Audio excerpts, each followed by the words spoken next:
I said, it's Ronnie. Just in case you never know. Just in case you never know. Oh, oh, oh. You see, they can't cancel me if I sing it, right? You know what I'm saying? If I play it, it's a whole problem. What's going on? It's the new bird order. It's time for me to talk about your son and your daughter because we all on the water. You better get on it. Oh, yes, boy. Because we own it. Yes, sir. Y'all already know what it is, man. Let's talk about this fantastic, fabulous, blurred stuff this week. As you already know, it's plenty of stuff going on, and we're going to go ahead and get directly into it. I am your boy, the real Vince Taylor, and I'm joined by my friends. But let's go ahead and talk about what's going on. Unfortunately, we have been given word that the creator of Dragon Ball Z has unfortunately passed. It sucks. But let's talk about the impact Dragon Ball Z has had, not only on anime, but just on culture worldwide. Let's get into it. Let's discuss. In addition to anime, speaking of it, there was the Anime Awards last week. Yes, there was. And guess who was in attendance? None other than the Stallion herself. So we definitely need to talk about that. Speaking of award shows, the Oscars is tomorrow. Did you know that? And the Oscars has a few things on the docket, some of which everybody's talking about, some which everybody's not talking about. But we're going to talk about what we want to talk about. So let's go ahead and get into that a little bit. The Ghostbusters, y'all already know I be talking about the Ghostbusters because I love the Ghostbusters. It drops pretty soon, I think 2 weeks from now. So we are finally going to get us a definite another version of Ghostbusters, and I'm so excited. Looks like the original person that made X-Files is blessing the new person that's making X-Files. And I ain't gonna lie, I'm still curious as to what Ryan Coogler is gonna bring to X-Files. Let's discuss. Star Wars in the news. It looks like there's another Star Wars project in the works, and it probably is a video game, at least evidently according to what it's looking like online. So let's talk about that. And Ahmed Best is back, Jar Jar and Keller and Beck. We've got Avatar blessed with another 2 seasons. Damn, when's the last time you heard of 2 seasons being renewed? I mean, that's how good or how popular it was. One of the two. Let's definitely talk about that. In addition to that, I got to tell y'all about my favorite Black character of the day, and we still sticking with Black women for right now. So let's go ahead and talk on that. We will.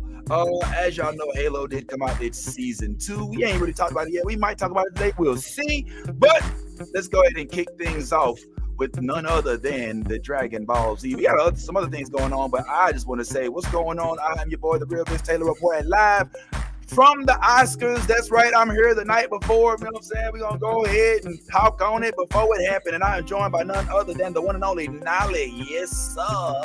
As well as my dog, Bad Ty, who is right now being pulled over currently as we speak. So hopefully he's going to be all right by the end of this. And let's go ahead and talk about what we talk about, do what we do best, and let's get into this blurred stuff. Say what's up, introduce us, what's going on, Ethan? I love the new blurred order. You should too.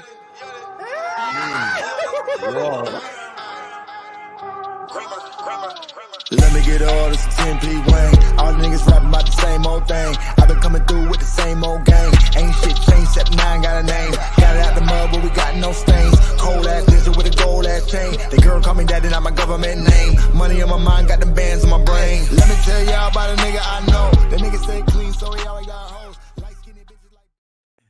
Yeah, man. So y'all already know what it is. It is looking like, unfortunately, we gotta talk on the untimely demise of the creator of none other than Dragon Ball Z. I'm talking about Toriyama. Y'all already know who he is, man. This dude right here, man, gave us the characters, the likes of Goku, Piccolo, Cell. You see him there, Krillin. Man, can you name all of these cats, man? We got Frieza, Trunks. I see Gohan. I see Vegeta, the Ginyu dude. Oh no, that's the android. Yeah, man, y'all already know, man. So I mean, I just wanted to ask y'all real quick, man, because I was a big Dragon Ball Z fan growing up. Or I don't want to say growing up, but coming up. And I want to say that anime started with Dragon Ball for me, but I know it didn't. It started more with movies. I watched anime movies before I watched anime shows. But Dragon Ball Z was one of my first sagas that was a show. What about y'all? Like, did y'all fuck with anime? Fuck with Dragon Ball Z? Did you fuck with Dragon Ball? Did you do all the way through Super? Or like, where are you with the Dragon Ball spectrum? Nolly, did you do it? No, you're not. You're not in Dragon Ball. Is there a reason why, man? It was popping, bro. I thought everybody loved. Oh, you muted. You muted. It was. It wasn't. It didn't call to me like Sailor Moon did at the time. Yes. So and then sometimes it would come on, you'd wait late at night for like the new episodes, and to this day, I cannot stay up past a certain time. So that's not your thing. Okay. I just had to get into it, but I absolutely respect Toriyama's contribution to the culture and to the arts. Yeah. What about you, Ty? Did you you a Dragon Ball dude, man? I know you talk about it, so obviously. Yeah, I'm a huge Dragon Ball fan. I've done the Dragon Ball Super, the Dragon Ball Superheroes, which is the fan made series, which is actually very good.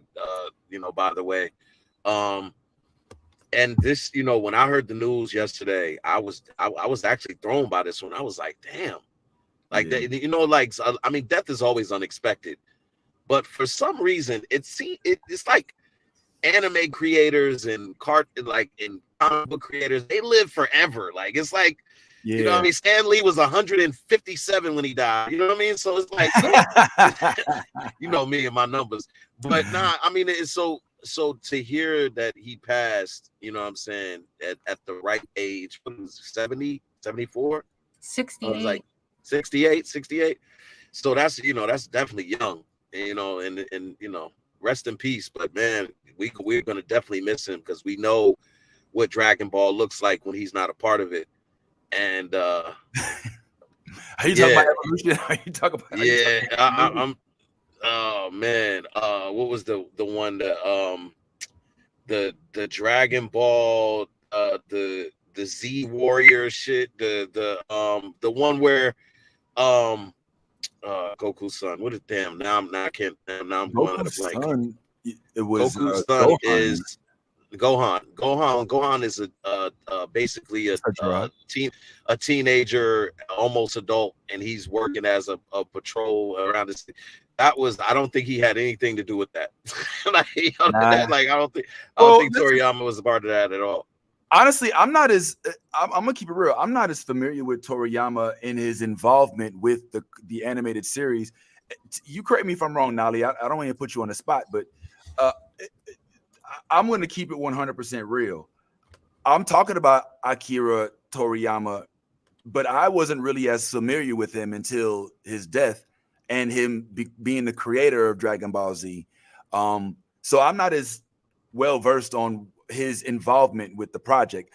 Creator could mean a lot of things. I don't know if he had anything to do with the animation of it. He might have just been a part of the manga.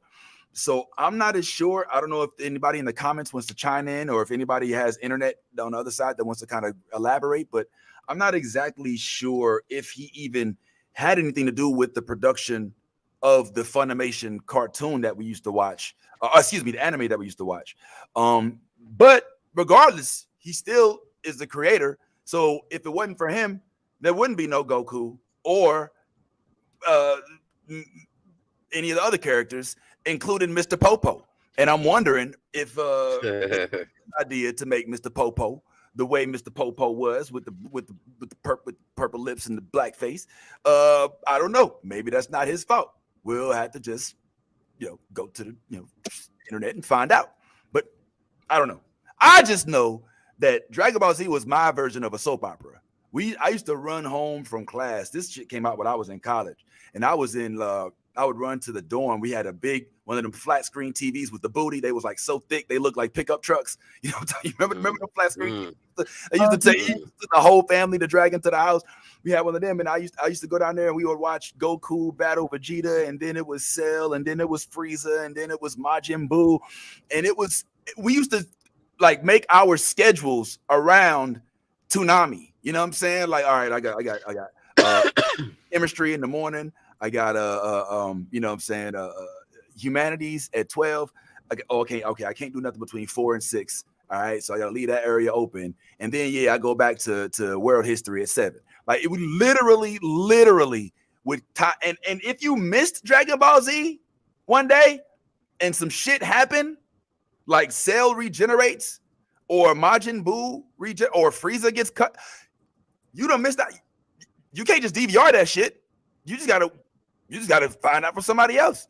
So yeah, man, I was big Dragon Ball Z, bro. I was big Dragon Ball Z. But You know what's wild about Evolution is Uh-oh. that he was a creative consultant and executive producer for it, and he gave them suggestions and told them that the script didn't capture the characters, and they ignored all of his suggestions. How do you ignore the man who created it? Yeah. Go do whatever you want to do. Because obviously Hollywood knows better. You know, they produced at the time so many successful live action animes, right? Yeah, dumbasses. And that's why Dragon Ball is one of the few movies that we just don't talk about. You know what I'm saying? Like it's like you better not bring up goddamn Dragon Ball Evolution. We try to forget that shit happened. But they are in the process, I heard, of maybe producing another type of. So all I would say is, if you are going to make a live action movie, do it in the spirit of my man Toriyama. Do it the way he would want it to be done. Don't do it some old whitewashed, bring to Hollywood what we want to see type things. Make the show what the show is, so that the actual anime fans that watch it will actually know what the fuck it is. Don't bring us some punk rock white boy who ends up, not necessarily putting, no disrespect to white people or whatever, but I'm saying, he didn't hold it down. And nobody, I couldn't even watch the movie all the way through. So that just goes how it is. But yeah, man, DBZ is still gonna be around. My thing is, Ty, before we get off of this subject, I couldn't go through GT and Super and all that. And I understand you going all the way through Super, right? Yeah. And you're missing out. Super is arguably the best. Yeah, because the introduction of Jiren and a lot of other different characters, but Jiren specifically. Yeah. If you ever get a chance or get time to watch Dragon Ball Super, it's definitely all that. Okay, all right. So it doesn't lose its luster with each saga, because I always figure the longer something's on, the less exciting it is. You saying it's just as good as DBZ? Yeah. I think it the consistency of what Goku strives to be, which is the most powerful,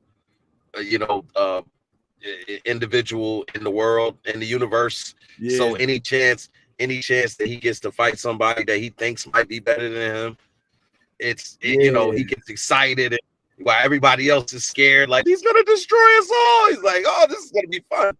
You know what I mean? That is Goku to his very end, and you basically get to see the progression of the Super Saiyans and the Saiyans, and where they go, that they basically have no limits. And so, each time a foe comes up that's stronger than them, they always have a way to reach that level to be able to fight that foe, or at least be on the level of that foe. And that part in Dragon Ball Super is like crazy, because they have a tournament. They have a tournament in Dragon Ball Super where all of the universe's strongest heroes or villains get in this turn and fight to see who remains. If you lose, your universe gets eradicated. Like, it's like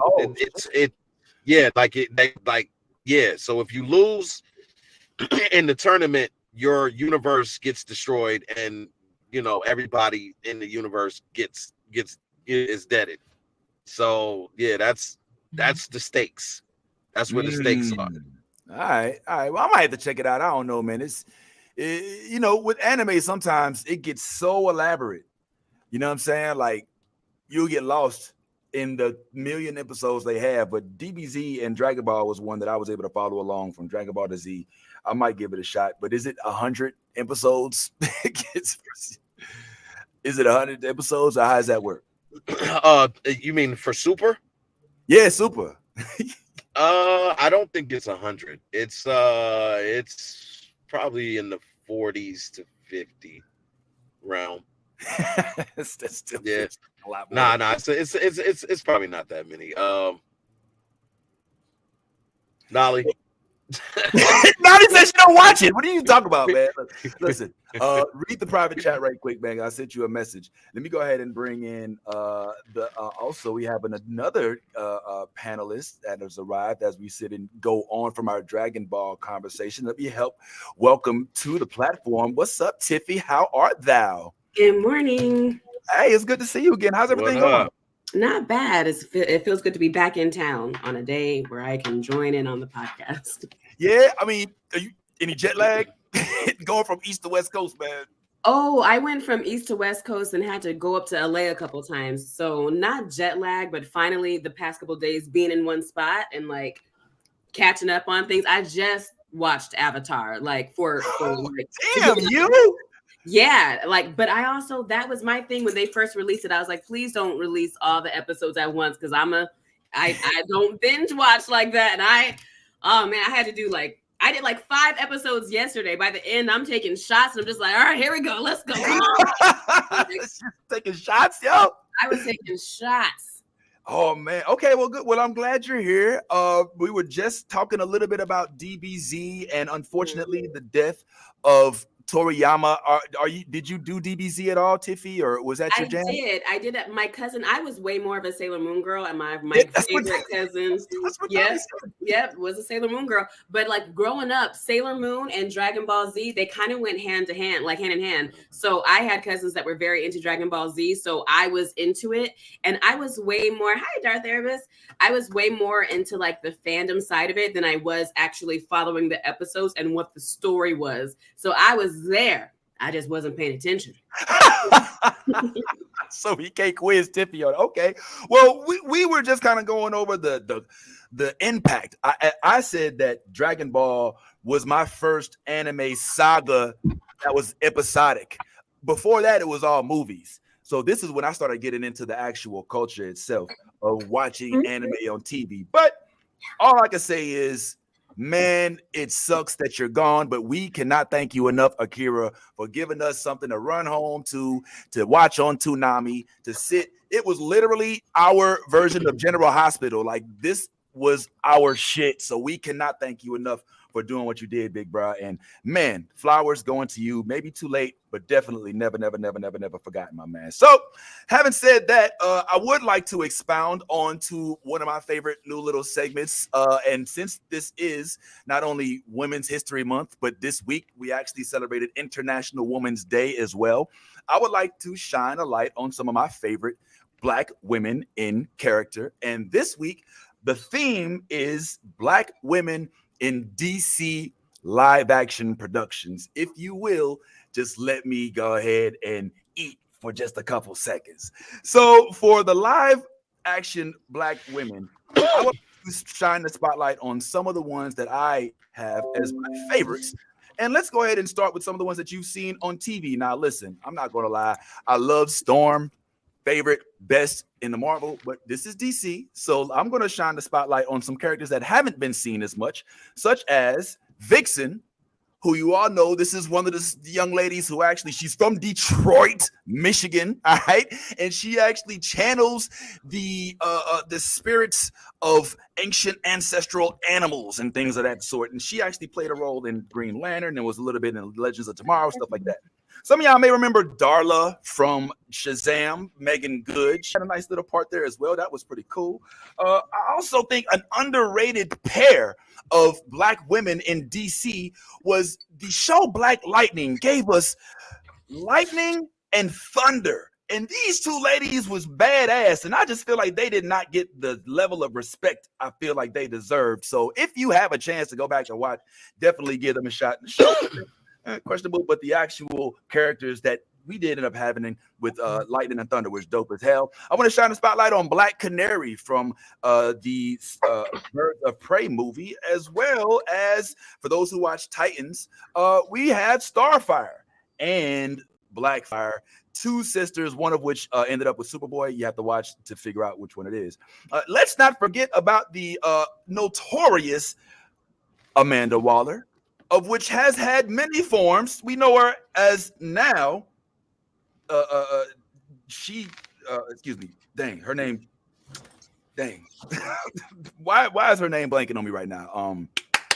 Viola Davis. Viola Davis, yes. Oh my lord, I shouldn't smoke before the show. Viola Davis is the current version of Amanda Waller that we all accepted as our on-screen Suicide Squad, but she's not the only one. Angela Bassett played the role, and Cynthia Adai Robinson in the CW.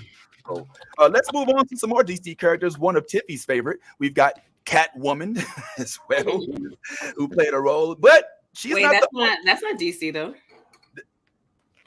That version of Halle Berry's Catwoman does not exist within the DC universe. Why they named her Catwoman and not literally, she's not considered DC's Catwoman. That's Patience Phillips. That is not Selena Kyle. And she's not even not how Miles Morales is also Spider-Man, even though he's a completely different person.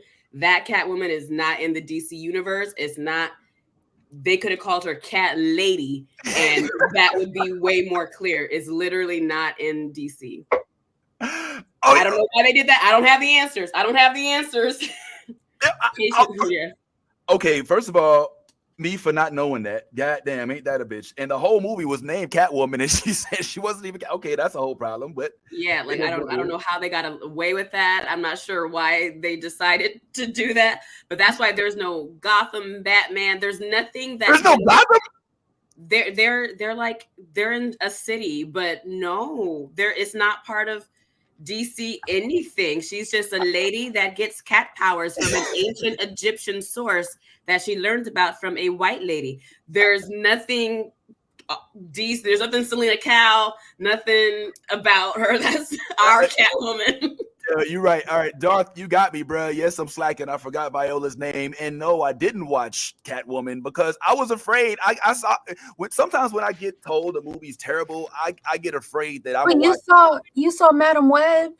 I did. I liked Madam Web. I liked it. I did. I saw it. You're right. I should have seen Catwoman. I should have seen it. I was just afraid. I love Halle Berry so much back when it came out. I didn't want to look at her and think, damn. But to her credit, she accepted a raspberry for the award. But I mean, for the movie. Either way, Catwoman she accepted a Razzie while carrying her Oscar. It was like such a she took her Oscar for Best Actress with her to accept her Razzie for Worst Actress. And she's like, oh my God, I just don't know what to do with all these awards. That was the best way to handle it. Yeah. And I feel like if we can forgive Halle for her portrayal of Storm, absolutely, Halle Berry is still, the movie is not good. It's camp. And you just have to go into that adventure being like, I'm going to watch a black woman slink around and play some basketball and eat tuna straight out the can. That's the experience that you have to go in understanding that you will have. Was she eating tuna straight out the can? Okay. She was because she was just becoming a cat. So she was getting all her catitudes and she was with her fingers. And then there's all of these empty cat cans or tuna around her, and she'd be walking on the back of her couch. So I'm like, I could do that. I could walk on the back of my couch. I could not. So it is a fun movie. You have to go into it being like, I'm just here to have a good time. That's all right. We'll give it a shot. Well, shout out to the non-DC Catwoman, I guess, or Cat Lady, or Cat Mrs. whatever we all call it. Cat Ma'am. Cat Ma'am. All right. Well, shout out to the other Cat Lady as well. I mean, I know people have problems with her identity and all that, but I don't care, man. She did play Catwoman, so I'm gonna give her a shout out real quick, whether you like her or not. And she was, like I said, in the most recent version. But the actual spotlight for today for women in DC live action productions doesn't go to either of these Cat Ladies. No. But the spotlight goes to none other than Angela Abar, aka Sister Knight of the HBO show Watchmen, which, if you recall, is the only television show of which is based on a DC comic that is not just starred, but led by a black woman. that is not just any black woman, but one of our favorite. If we can keep it real, because Regina, that's Huey and that's Riley at the same time. And it's Brenda from 227. And not only was she a badass, not only was she juggling this complicated relationship that she had with Dr. Manhattan, but she also had ninja vibes. She had no superpowers, but she could kick a motherfucker ass in this bitch. And she didn't give a fuck. She was out there motherfucker like, look, I don't give a goddamn about you goddamn police, goddamn. I'm out this motherfucker goddamn trying to save everybody goddamn shit. And she was out there about that life. You know what I'm saying? And she held it down the whole entire series. It wasn't some, she does something in one episode. No. The whole series, she was on her game. And I just love the fact that a powerful black sister with the history and the chops and the directing chops that she has was able to hold down one of DC's most notorious graphic novels. And I don't think she really got the respect she deserved for it. So I just wanted to say, sis, we see you. We love it. Sister Night, you did that. And yes, all of you lovely black women that were shout out today, we certainly appreciate you giving us something to root for in the DC cinematic world, even if it ain't, even if we didn't like the project. We glad you did your thing. You know what I'm saying? Did y'all watch Watchmen at all? Did anybody here watch Watchmen? Yeah. Years ago, but I don't remember. Don't remember? Wait, did I watch it, or did I read the graphic novel, or did I do both? Oh, whoa. I did both, and it did not stick with me. I think the graphic novel, you two, Nolly, same thing for you? I watched the series. Yeah. The series, because there was a recent series, right? Yeah, HBO. There was a movie years ago. Yeah. That's what I saw. Yeah. I have the graphic novel. I saw the movie years ago. I did not see the recent series. Okay, the series. Because I'm just like, she don't look familiar at all. When did they have this black woman in blackface? I don't remember. It's not a black woman in blackface. Yo, so Tiffy, if I may, if you get a chance, which I know you hella busy, but man, The Watchmen is worth the time. Like, you get Yahya Abdul Martin as Dr. Manhattan. Oh my God, I'm so fucking sorry. Did I just do that? Did I just do that? I did do that, didn't I? It's been out for a long time. I just did. You're okay. I promise. It's okay. Sorry, Tiffy, but you should still watch it. Forget what I said, but when you get a chance, maybe check it out. Good time. A good time was had by all. Is what he's trying to say. Yeah, I just did what I usually I'll do. watch that if you watch Catwoman. Okay, you got a deal. All right, I'll tell you what. 2 weeks from today, this week back. And because that's a whole show. I watched an episode of it. Compared to Catwoman. Yeah, okay, all right. I'll watch Catwoman. I'm like, that's a whole series. I'm not gonna do all that. But okay, yeah, it is about 8 episodes, I think, or something. And I was a little disappointed it didn't go to season 2, but it is what it is. So thank you again. Now, moving right along, man. Since we are talking Watchmen and we're talking some TV productions, as you all know, last week. On TV, specifically Crunchyroll, there was the Anime Awards. For those who are unfamiliar, the Anime Awards come on Crunchyroll. They give out awards like Best Anime, Best Anime Production, Best Anime Characters, but none other than our own homegirl, Meg Thee Stallion, crossed that stage and she did her whole thug thizzle, man. She represents for the anime heads and the weaves. Let's hear a little bit of what she was talking about.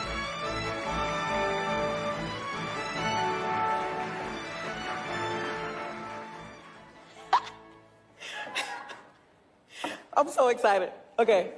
First of all, congratulations to all of the honorees tonight. This was such an amazing year for anime, and it's a testament to the talented creators seated in this room tonight. And shout out to all the anime fans watching all around the world. I love that they get the chance to vote for these awards, and we really get to find out what the fans are vibing to. Now, it is my honor to present Anime of the Year. Nolly, how's she doing as a host? What are we feeling? You think she's doing her thing? She did. I love her, and watching all her content in Japan, she living her best life. I know she never coming home. I just know it. She is all up in there trying all the new foods, going to all the cool places. You didn't answer whether or not she was a good host. She did a great job. Quit the filibuster. You know what it was? It's the ADHD. I was like, she didn't host. Moving on. She presented Anime of the Year, which was great. Congrats, JGK's second season that won. I think it was. They won like 8 awards that night. But she did a great job. And she sat down. It was Black women all up in there because she sat down with young lady who played Coscaris. Yeah, Mercedes. Yeah, man. She was outside. I was loving it. Did you see any clips from it, Tiffy, or did you get a chance? Do you have any opinion about Meg's presentation? I think it's so cute that Bob was bobbing like every time she spoke, like in the anime. It's just like, yes, go to Japan, give them culture, show them how to do it. Like, yeah, put them on beat. We got to have a rhythm when we talk. So I think the more, if she steps into that space of like presenting and hosting and speaking live on stage, the more she does it, the better she'll get. Like, but it's so much fun watching her go to a place where she is appreciated, where she is living her best life, where she's living authentically, especially after the past couple of years that she's had. She's been very candid about her struggles with mental health and alcoholism and thoughts of suicide. So to see her being appreciated and enjoying herself authentically, like, I think that's beautiful. And they got me on that Nike training app when she was like, come on, girl, do that. I'm like, all right, Megan. Like, I downloaded the app, made an account. It's booty day. Like, it's. So Meg has a pull on you. You gonna end up at Planet Fitness with Mother Fitness and all that other stuff too. Like everything. Wherever she is, I'ma go. Like, I'm saying, she's such good energy. Like, I don't care. I love her. Like, absolutely. And if that's what it takes to get me, have you seen her body? If she tells me to do 52 squats, 80 million resting deadlifts, go take a 3,000 or 30,000 step walk every day. Guess what? My God, I'm about to do so I can look like Megan Thee Stallion. Like, that, her body is crazy. Yes, I'm gonna listen to what the fuck she says. Are you serious? What? Hey, listen, I ain't mad. I would follow her too. That body is bodying, man. I ain't even gonna lie. And I love the cosplay. I love when she does like the cosplay subtly too. Like, you wouldn't know just off rip unless you were familiar with JoJo, who that was. And I love what do you think about her representing women who love Black women, specifically Ty, who love anime? She's a good representative, don't you think? Yeah. I mean, at the end of the day, if she has a love for it and she's developing a love for it, you know what I mean? Like, I like Megan. I liked Megan from the jump, and I'm starting to like her even more. And that dress, shout out to her stylist, whoever. Yeah, you know what I mean? It was like, yo, you would look good in this dress, and they weren't wrong. They weren't wrong. It's a very nice dress. Hard to imagine her looking bad in anything. And I just love the energy she brings with it. Like, she's not some fake ass fly by night fan. She know her anime. In fact, I figured I'd quiz y'all a little bit, if it's okay. And let's see if we can figure out what she's into based on some of her responses to some questions that she got while she was at the Anime Awards. So let's see who get these right. Just put your hand up if you think you know the answer, or just shout out if you think you know the answer. What do you think is Meg Thee Stallion's favorite anime genre? What do you think is Meg Thee Stallion's favorite anime genre? Is it horror, action, comedy, gore? Which of these do you think is her favorite anime genre? What's up, Nolly? Don't cheat, Nolly. I'm not cheating. I'm shopping. I'm gonna say action. Action. Okay. All right. Anybody else? Any guesses? No. Go with action. You go with action, Ty? I say horror. Horror. That's a good one. All right. Let's see what she says. It definitely got to be a little. It has to be action. Like, as soon as the anime come on, I want to see the city getting towed up. Like, the city needs to be destroyed. Like, on the first go, I need to understand why you're mad. What is the character development story? What are we going through? Take me on that ride with you. Nolly know her shit, and so do Tiffy. And I guess Ty's good at riding bandwagons. That's what's up. That's it. What? This is a little bit elaborate, but who do you think who she would choose to be her best backup dancers? What show would she choose her best backup dancers from? Would it be from would it be from the following choices? Either, where is the Meg? There you are. Okay. Is it either JoJo's Bizarre Adventure? Is it One Piece? Is it Yu Yu Kaishin? Rory. Yu Yu Kaishin. Oh my God, I'm saying it wrong. You know what I'm trying to say. All right. And or is it from Avatar? Which one would you all think? You said dance moves? Yes, dance moves. JoJo, or you know what? Fuck it, guys. I'm just JoJo. Yeah, I don't know. All right, let's roll the tape. I'm picking people from JoJo's Bizarre Adventure because they got all the style and they just got all the swag. So I'm gonna pick Jotaro Kujo and I'm gonna pick Bujarati because my boy be moving. She's so cute. I love the way she bought, man. I don't know if you're familiar with JoJo, man, but JoJo, you know, they had that one little scene where they did a little choreography or whatever in one of the last ones. I thought that was kind of funny. That makes sense. A couple more and then we done. Do y'all know that she would pick a character to help her freestyle? Can you guess which character that would be? And out of all anime characters, just throw out any anime character. Anybody? No? All right. Gojo. Gojo. Because man, Nolly, you got where the answer yet, Nolly? Come on now. You got to come on. This is big, man. I have been following Meg from the jump. Okay, all right. She's a true fan. She's a true fan. True fan. All right. Well, then would you know what her comfort anime is then? Yu Yu Hakusho. God damn, man. A comfort anime that I put on when I'm having a bad day. I definitely can throw on Inuyasha or Yu Yu Hakusho. I definitely will fall asleep to Yu Yu Hakusho like that. Yes, Yu Yu Hakusho is my comfort anime. And the winner of the Meg Awards goes to none other than the one and only Nolly. You definitely know your Meg to style. How you know her? You say you just follow her like that? I love her. She is so precious. We don't deserve sometimes. I ain't gonna lie. Look, ever since I didn't love Meg at first, but there's a few things that made me love her. This was one of them. The other is the fact that she went back to the HB. She went back to school and got her degree, even though she was rich. And I love when people do that. She opened a health clinic. She opened mental health support. And, yes. Bad bitches have bad days too. Okay. Love it. I love her. We don't deserve. I love it. Meg, we appreciate you and we shouting you out right quick. And everybody at the Anime Awards, thanks for doing that. That looked like it was a fun event. There's some other award shows that's coming out right now. I don't know if y'all heard this show called this thing called the Oscars, but that's supposed to be happening tomorrow. And the big thing about the Oscars is everybody's talking about Barbenheimer or Barbieheimer or whatever it is. But in all honesty, for me, what I'm looking forward to with the Oscars is seeing whether or not my man Jeffrey Wright gets his award for the American fiction movie that I've been hearing nothing but good things about, man. And I'm just curious, do y'all think they're going to give my man his award? Evidently, it was nominated for 5 Oscars: Best Picture, Best Adapted Screenplay, you know what I'm saying? Best Actor, Best and Performance.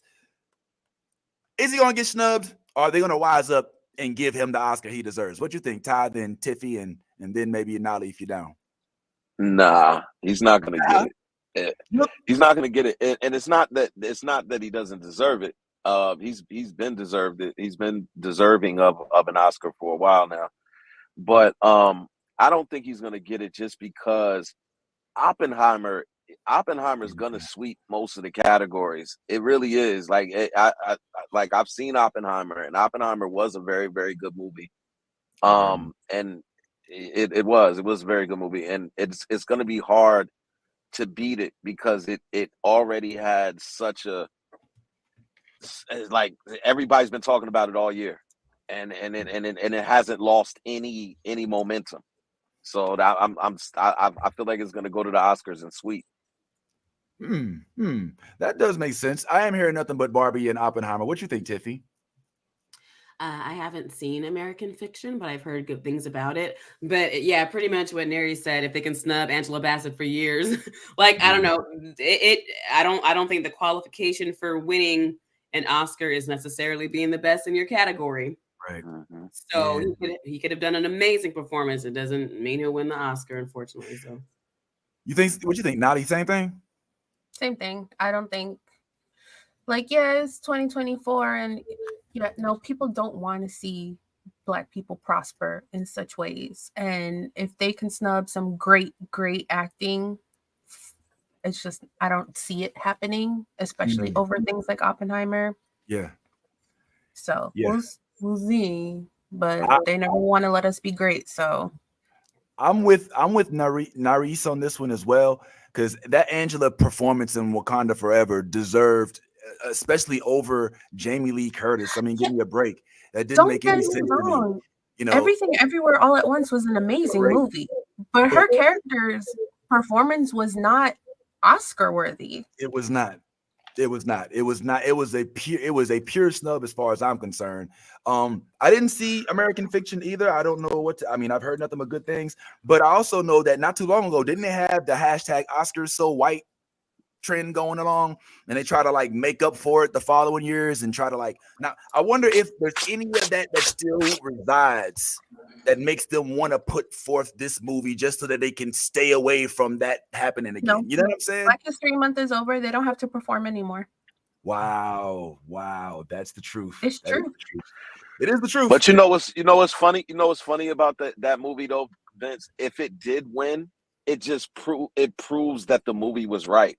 Like that's the thing about you haven't seen it yet. So I'm kind of giving you. I kind of get the gist of it though. Yeah. Yeah, but if it were to win, it would be like it would almost be laughable because that's the whole play on the movie. It's like this was meant to be an absurdity. Yeah. And y'all took it and made it something that it wasn't meant to be. And so that if this movie were to win an Oscar, it would be like exactly. It would be one of them things like exactly. This is what we were talking about. Well, isn't that kind of what happened with Barbie too? A little bit, like the whole Barbie movie was spoofing the notion that men were running things, and then when Ken got into the real world, like he came back and was like, "Hey, I'm a man, bro," and then he gets the nomination for for best performance in the movie instead of Barbie. Life imitating art much? I don't know. That seems to be happening a bit, so it would fit the scene. I don't know. But maybe Barbie's just going to sweep, Tiffy. I mean, you love Barbie. A lot of people love Barbie. It's hard to not give Barbie all the awards it's probably going to win, don't you think? It's probably going to sweep. That in Oppenheimer. Can't see it not winning almost everything. I'm not sure. I'm just looking forward to seeing Ryan Gosling do this I'm Just Ken performance that he does not want to do. That he is like, why? Why? The People's Choice Awards. I forgot what award, or the SAG. But when they announced that he was the winner, and someone tweeted, they're like, "This is the face of a man that just realized he's gonna have to perform this song at the Oscars." That shit was the funniest thing I had ever seen, because he was like, and I'm looking forward to it. I want pink and blue on the set. I want Kens. I want Kens from the movie. I don't care about them having. They said it's going to be like 80 something different male backup singers and things like that. I think that's great. Can y'all hear me? I know I'm frozen, but can you hear me? Yeah, we can hear you. Yeah, we hear you. Yeah, so they said that they were going to have so many different male backup singers for it, which is fine. I want my core Kens to be there. I want Simu Liu. I want that guy that played Bob Marley. I want the other dark one. I want the chubby Ken that is supposed to be the regular Ken. Like, I want the Kens from the movie, especially when they do this move.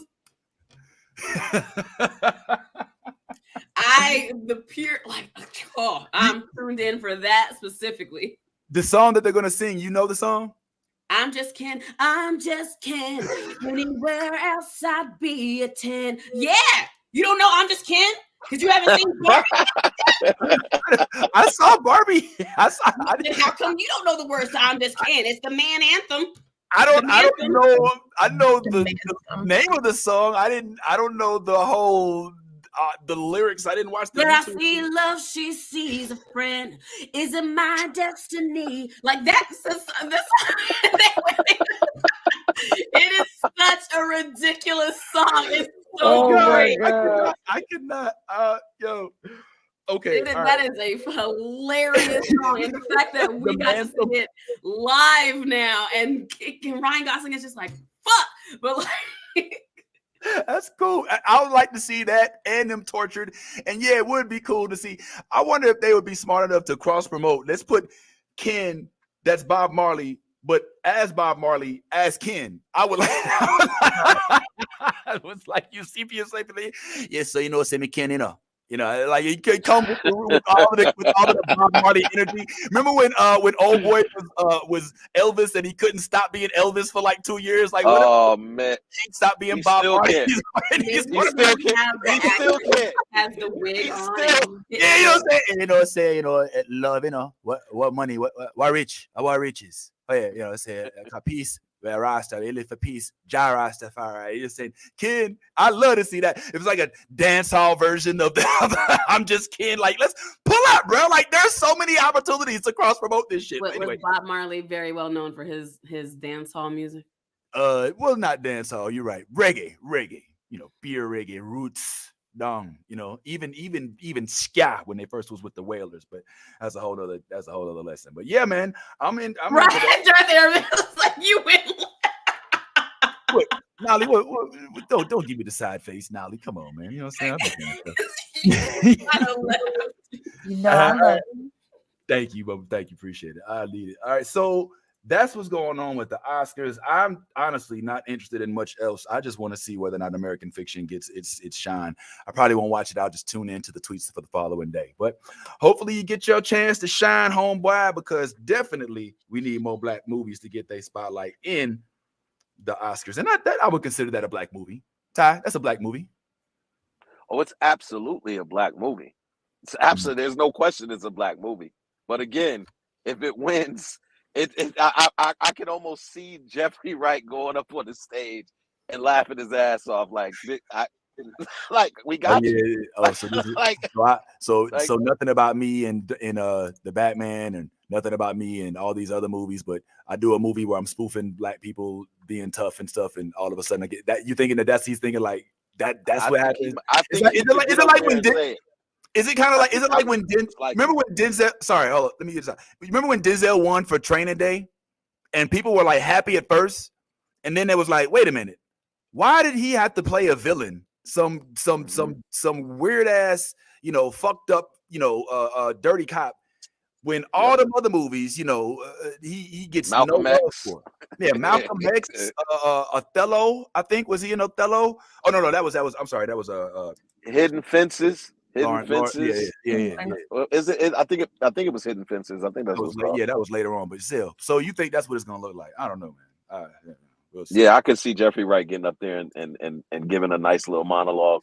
I hope he does. So with this very proper either, right?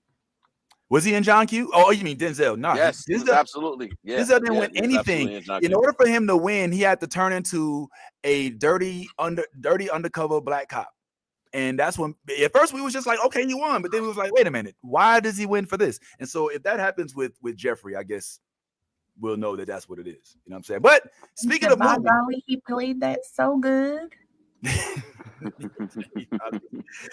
It's interesting you speak like that, because speaking of movies, we won't spend a lot of time, but I did want to take a couple moments just shouting out my man Mario Van Peebles, as if we homeboys, who has a new independent movie coming out starring a bunch of black like cowboy type, or at least the description of cowboys that, kind of Clint Eastwood.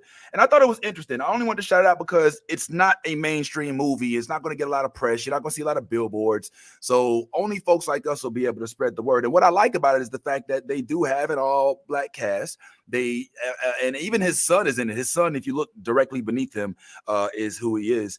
And the thing that I think is going to pop for this is that for those of you all who were a little upset with the depiction of Stagecoach Mary by Zazie Beetz in The Harder They Fall, in this one, they actually have Whoopi Goldberg playing Stagecoach Mary, which I don't know. If you're looking for somebody that I guess looks a little more like the actual Stagecoach Mary, I don't know if you can get too much closer than, I don't know, maybe Whitney. Now, don't get me wrong. I know Whoopi has locks, but I don't know, man. I think that people wouldn't be able to say the same thing about the casting for Whoopi.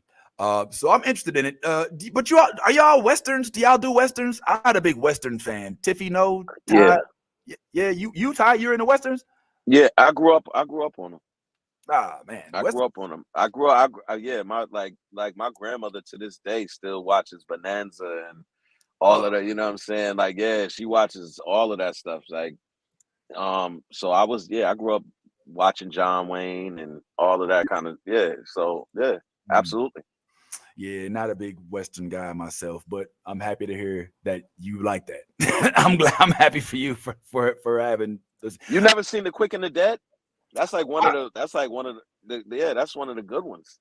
I didn't see Quick and the Dead. The only real westerns that I subscribed to was I remember Tombstone was hot for a little bit, and Tombstone was the shit. Yeah, and I remember watching the Hateful Eight, which I think is a version of a western to an extent, even though it's not all in the West. But I never really got into it. I didn't see too many of us. You know what I'm saying? And it just didn't appeal to me, so I didn't really necessarily watch it. But it is what it is. It is what it is. One thing I did watch though was the X-Files. Did you watch the X-Files? Absolutely, 100%. 100%. Nolly watches Tiffy X-Files. Ty X-Files. No, Mulder and Scully. Yeah, Scully. Come on now.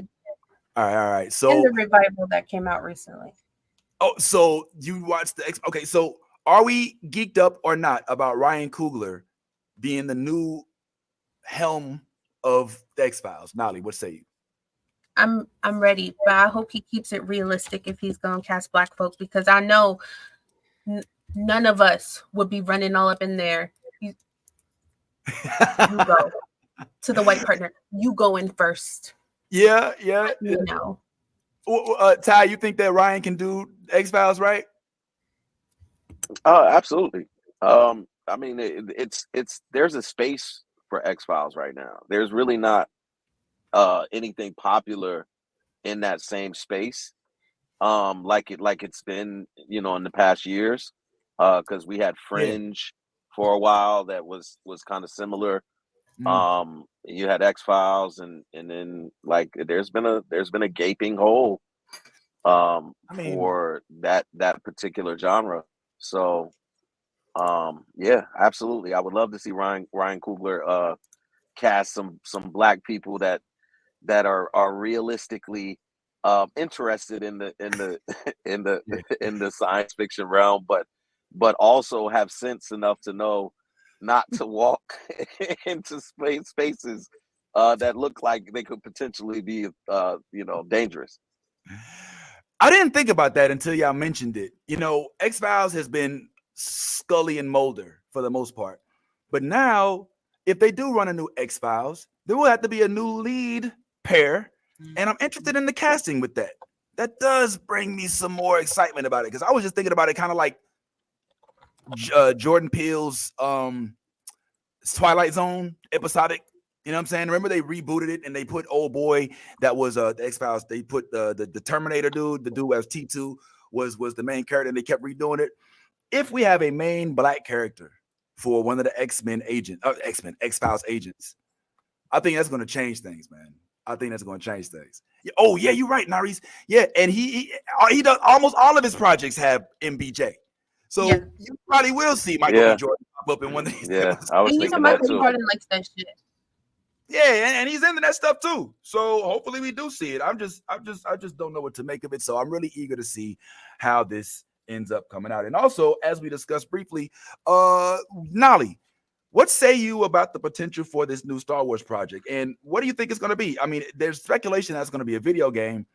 But Ahmed Best is in it, and we know he already is getting his flowers because he's making his victory lap after being Keller and Beck. What do you think this project's about? It's probably something prequel based, because he tagged Jar Jar Binks in it when he posted. So it's probably prequel based. Star Wars games, they're pretty good. So hopefully it's a good project. We'll see what happens. Yeah, I hope it's good. But the fact that he tagged Jar Jar, that doesn't worry you? Doesn't that worry you a little bit? Like the the least popular character. It is a date, but he's walking to the bank. So yeah. But what game could, I mean, what would you have to, Tiffy, you were saying something?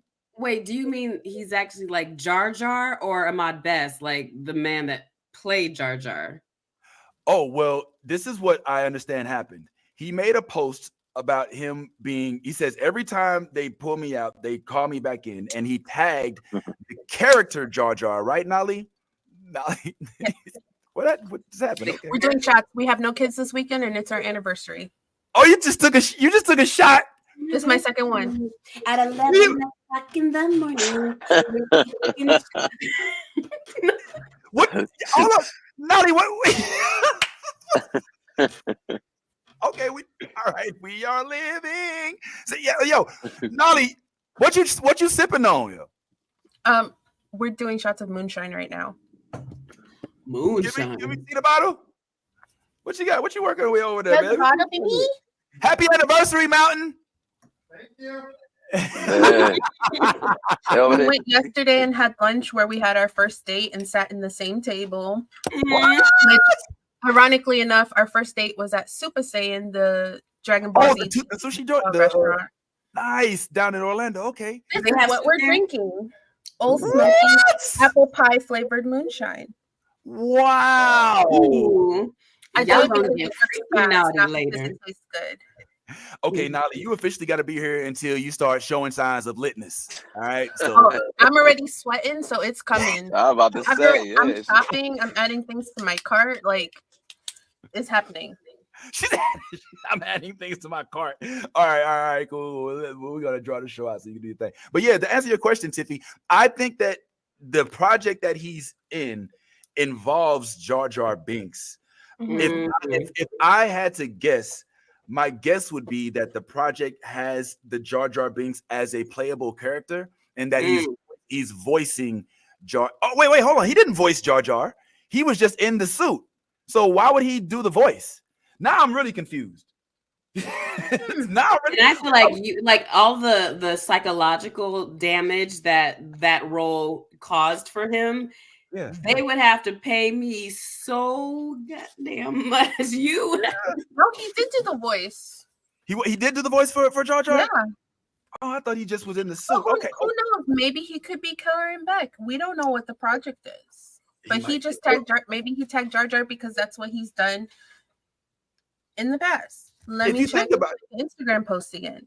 Now I know everybody here is not big on Star Wars, but if you think about it, Keller and Beck and Jar Jar in the timeline, they exist in the same realm, you know, because Jar Jar was around the time of the Attack of the tagged Keller and Beck, so everyone knows that. Who's your favorite Star Wars character, Tiffy? You know the one with the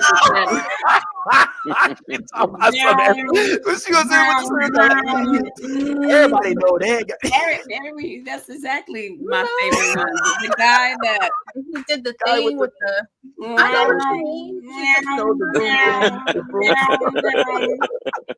that guy. You know the one I'm talking about. Every time he was on screen, I'm like, yep. I know who she's talking about. Yeah. The guy with the real ones do. Real ones. I didn't have to say that much. Nope. I picked up what she put down. The fourth real one. You a real one because you know. Pass the bottle. She had me at round.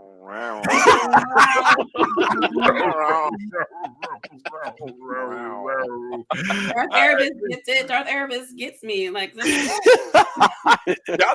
is like, you're damn right. I know exactly what she's talking about. Who's she talking about, Darth? Go ahead, Darth. Who's she talking about, man? Go ahead. Let us. No, if he don't know, don't tell him, Darth. Right, just because he don't know Star Wars like that, he ain't a real fake ass fan.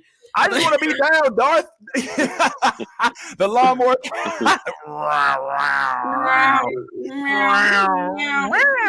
That's what they sound like. I love it. Oh man, I can't wait. Tiffy, wait. Since we trade in projects, I'm gonna watch Catwoman for sure. And you're gonna watch, I guess, one episode of The Watchmen, and maybe you'll even like it enough to watch even more. But when we gonna get into this Star Wars? We got to get you into a Star Wars something. I mean, I know you're a big fan. You know, you'll play one on TV. You can beat me in Mario Kart. So never got it. Damn, Yeah. Listen, I know the truth, but let me at least have hope. Violent. Have you seen her? She just choose violence. Listen, if you ever get a I chance to watched her play, and I took my little Mario Kart license and I handed it in, and I said, I don't think I'll be needing this anymore. Thank you so much, because I don't deserve it. The worst part about playing Tiffy in Mario Kart is she lets you think you're winning until the last lap.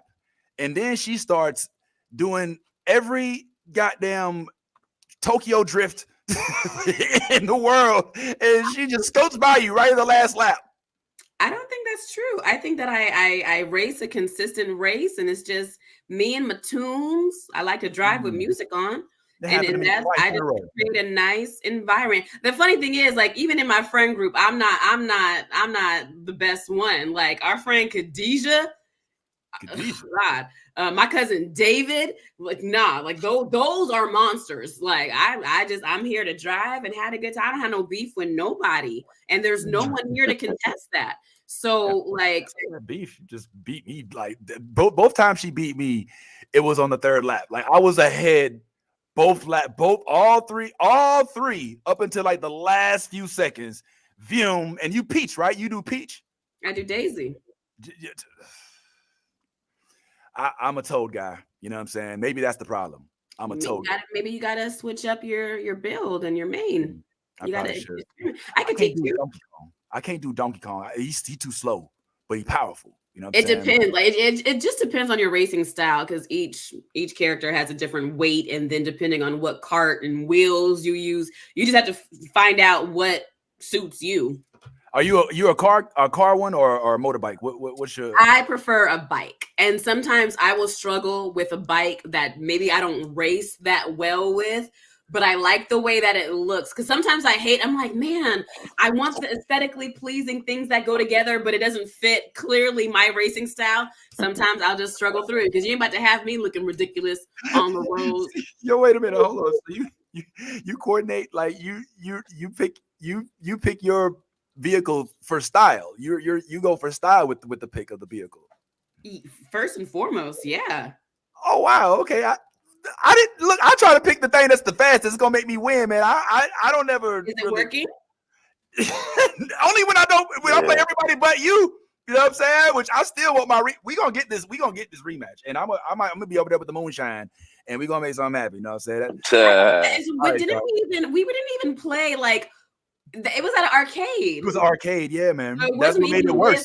Our own. I couldn't blame it on the Wi-Fi. Maybe your build is perfect against me, and I'll be like, all right, now which of these Star Wars do I start? Is it 1, 2, 3, 4, 5, 6, 4, 5, 6, 1, 2, 3, 7, 8, 9? Clone Wars, like it can happen. Okay, yeah. No, I would put in sounds like I'm like, that's him.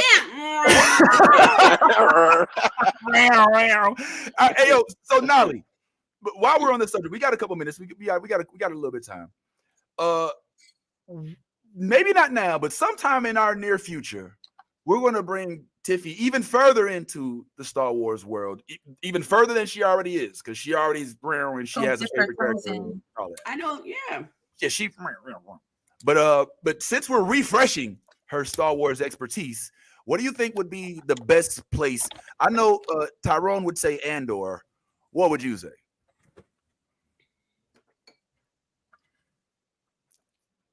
I would say the original 3. There's just because I like the prequels. Yeah. But I don't love the sequels. Okay. The original 3 is the best start. And yes, they're corny and cheesy when you think about it in retrospect, but it's the starting place. It's where we started. And then maybe like Andor. And then if you have the stomach for it, the first ones. Andor's amazing if you like story. Would you agree with that, Bad Ty? Start with the originals, the OG Star Wars from A New Hope. For somebody who's never watched any Star Wars, yes. I would say. She's an expert. I would say honestly, I would I would start somebody who hasn't watched any Star Wars on the animations, believe it or not.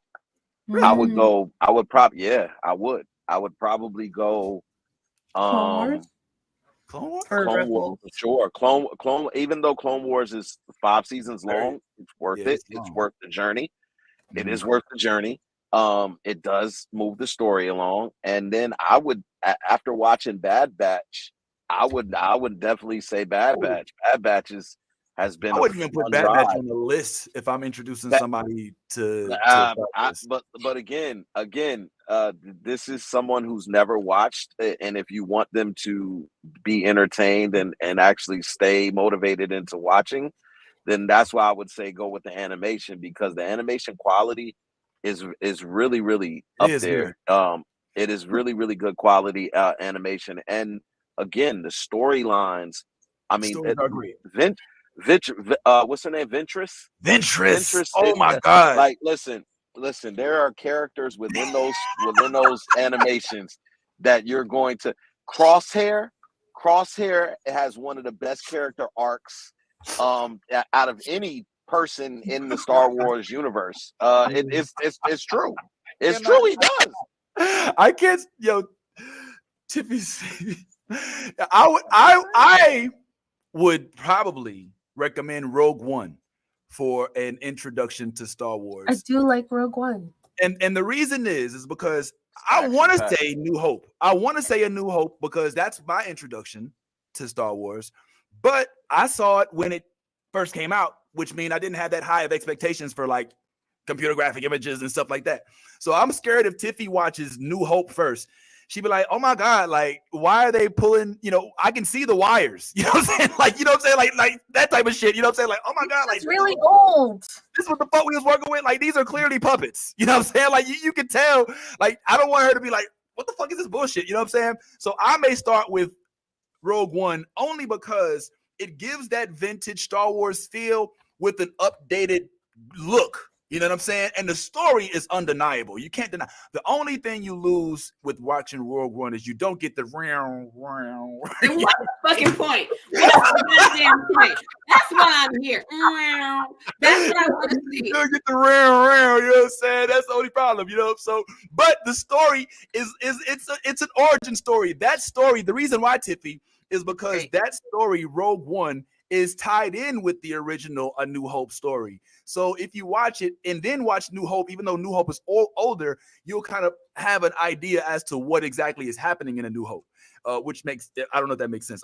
But man, one of these days, we definitely got to do a Star Wars watch party, man. That's my shit, bro. Oh my God. But I think that then I would go with the OG.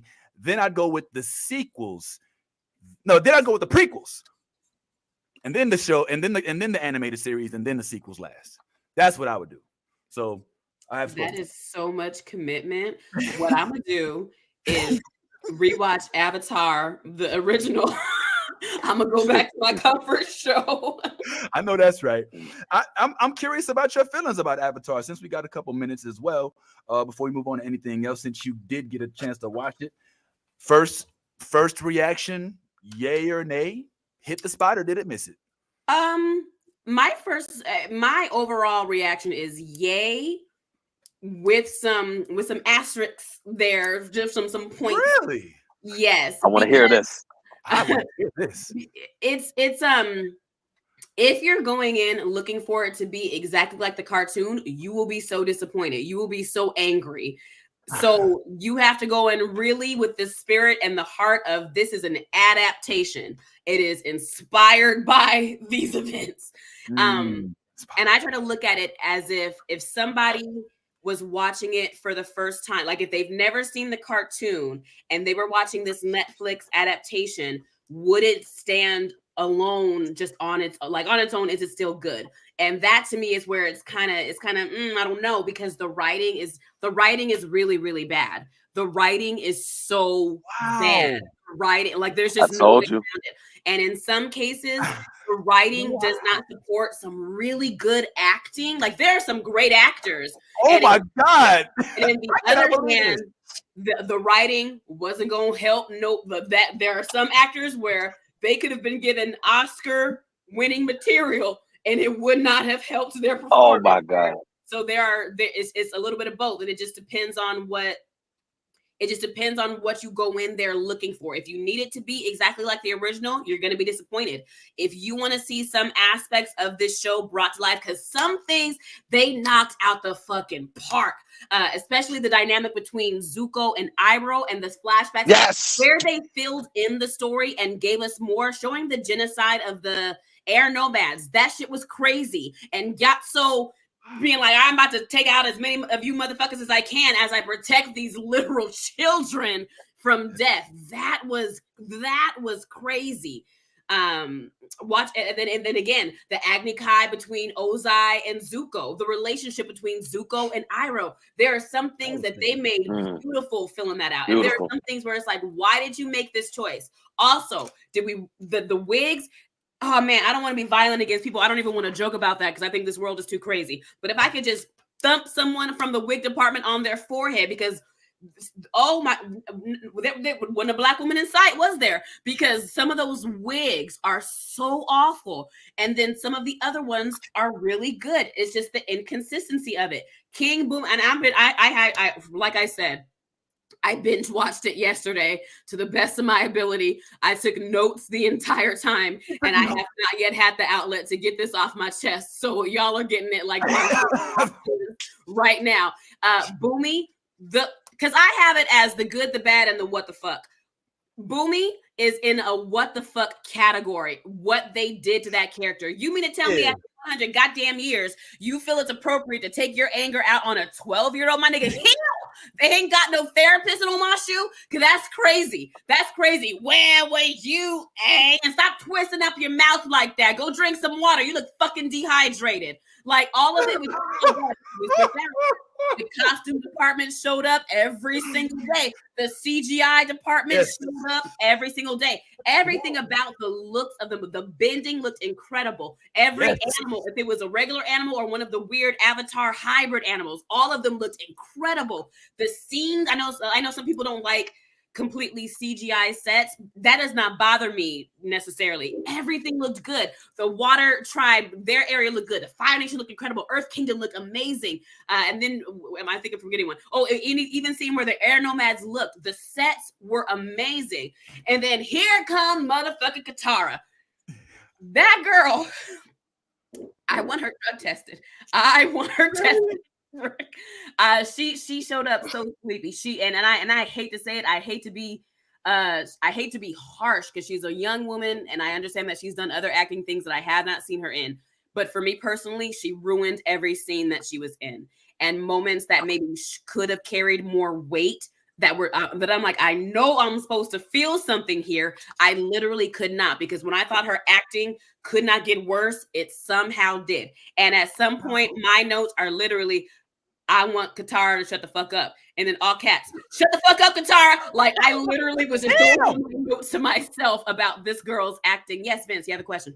Do you notate what episode or around when you got that feeling about Katara?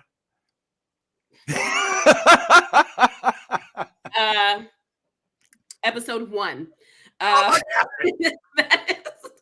That is when the feelings started. I started taking shots. Episode 5. And by where we got into yo, real quick, while you're on that, let me interrupt real quick. Did you have trouble with episode 5? That's the spirit world, right? That's the spirit world episode. Yeah, Spirited Away. I did not care. And to me, my thing is, if you are going to, I don't mind when it comes to remakes or adaptations. I don't mind rewriting the source material, because there is a way to do that, and there's a way that would have benefited this Netflix series, because there was only so much that the cartoon could give us, and that's understandable. So you have a chance to expand on certain things, which, like I said, they did really well. Air Nomad, Genocide, Zuko, Iroh, the Agni Kai, some things they did really, really well. And other things, it's like, who made this decision? Because this was a terrible decision. So with the spirit world, having Wan Shi-tong appear at that moment, I don't think that we had encountered the Mist of Forgotten Souls or whatever it was. I don't think that we saw that in Avatar. I think that wasn't introduced until Legend of Korra when we see them wandering around there. So why are you taking something from a completely different series and putting it in now? It was just unnecessary. Sokka and Katara did not need to be in the spirit realm with Aang. Like that to me is just, it was strange. You made such great decisions, and then you made some horrible ones as well. And for all of the controversy surrounding Sokka's actor, which I have said in my videos online, I am not indigenous, so it's not my place to speak on who's right, who's wrong regarding his ethnicity and whether or not he should have been cast in the role. All of that aside, that young man carried. He carried. So maybe, I don't know if they had to make that decision, but Sokka was one of the winning parts of it. General Zhao, Commander Zhao, who went on to become Admiral Zhao, he was one of the best parts of it. Not me being like, give the villain more screen time, because he was just the dynamic actor. The older actors that they brought in carried. Like, and I know that this has been a long rant. I'm gonna wrap it up, and not yet. No. We've been waiting for this. We've been waiting for this. Yeah, so it's disappointing in that regard, because it could have been better, and they showed us that they're capable of doing better. I sincerely hope that they get diction for the younger actors. Some of their words were literally hard to understand, and it's a delivery thing. It's a delivery with the lines. They need diction coaches. Katara needs an acting coach. She needs an acting coach. There is not enough that I've seen from her as an actress specifically for this role to be like, yeah, bring her back in the next season. If they recast her, I would be okay with that, because when they had the flashback to young Katara watching her mother, which, by the way that they fleshed out this bending and made it that much more terrifying, the Fire Nation people grabbing folks and like just setting them on fire, that shit was like, oh, I see why y'all are legit terrifying. Y'all are scary for real. The Earthbenders taking a rock and being like, bullets, and sending them forward. Yes! Like, that is very terrifying. Like they were doing that. So I forgot what my point was. Oh yeah, Kid Katara watching her mom get burnt up in the 45 seconds she was on screen gave more than the current Katara the entire series. Wow. And I don't mean to harp on this young woman, but it was such a distraction to everybody else's performances that it deserves that much attention. Like, she was a detriment to this production. She truly was. That expression on her face right now, she does not lose that expression no matter what she does. It does not matter. She could be getting attacked. She could wake up from a nap. She could be running for her life. She can be having a heartfelt moment with Aang. That is the expression on her face. And I hope that there was something that they saw in her that maybe in the second season, as they get more budget and more time, they can flesh it out. I hope that all of these are correctable mistakes. So many elements are there to make it great. You done pulled in some things from the first book and the other books and in Legend of Korra for no goddamn reason. On this second book, let's tighten up. Let's tighten up. We can stick closer to the source material, because then it won't get so muddy with the storytelling, and we can keep it pushing forward, because there are so many good elements. And ultimately, that's why I say it is a good watch, because when I look at my good, bad, what the fuck list, the good still outweighs everything else. So that's why ultimately I say it's a good series, but it has problems. Can you give us an idea of what you have listed in addition to the CGI, some of the things you've listed, but what's on your good list? Yeah, so the CGI, the story of Omashu, because they made it gay, Commander Zhao, Sokka's entire storyline, even them taking out the misogyny, which was a big concern of people, because they're like, why are they taking out this part of Sokka when it was so integral to his character arc? They changed it instead. So it was this, instead of being about sexism and women, it kind of was about toxic masculinity. He thought he had to be exactly like his father and be a warrior and protect. It's not until we get to, I think, episode 3, where he's like, no, you're an engineer. You need to just go where your strengths are. And so I think overall they did Sokka's storyline really well. Zuko ate. And the fact that I think Dallas Liu did his own stunts, because he's a martial arts person, he was incredible. He was absolutely incredible. I cannot wait to see, because we know Zuko's arc and how that proceeds. Yeah. The thing of it this season, everything about Zuko was amazing. The fight scenes and the fight choreography, amazing. Kyoshi, goddamn Kyoshi. I didn't need Roku. I didn't need Kurik.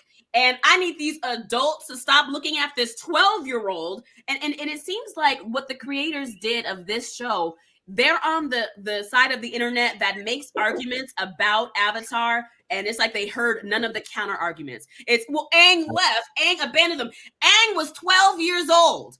Right. Took a nap. It's been a day for this nigga, okay? It's been one day. Everyone has like 100 years to read books and process and deal with trauma. He went to sleep and woke up, and his entire world was different. But they're like, you failed us. You went away. I am a child. Fuck everybody before I go take another nap. How would you feel then? Oh, you need me now? How am I gonna step out for a smoke break and let y'all motherfuckers deal with this shit by your goddamn self? Because you ain't gonna keep talking to me the fuck that way. You're not gonna talk to me and I'm the goddamn Avatar. You're talking to me this way. Who the fuck you think you're talking to? That'd have been me if I was Aang, because the way that everybody kept coming after this kid, like, my God. Iroh, Zuko's relationship, and Ko the face stealer. That was so appropriate. Oh, that was creepy. That was creepy. They did that right. So that was my good list.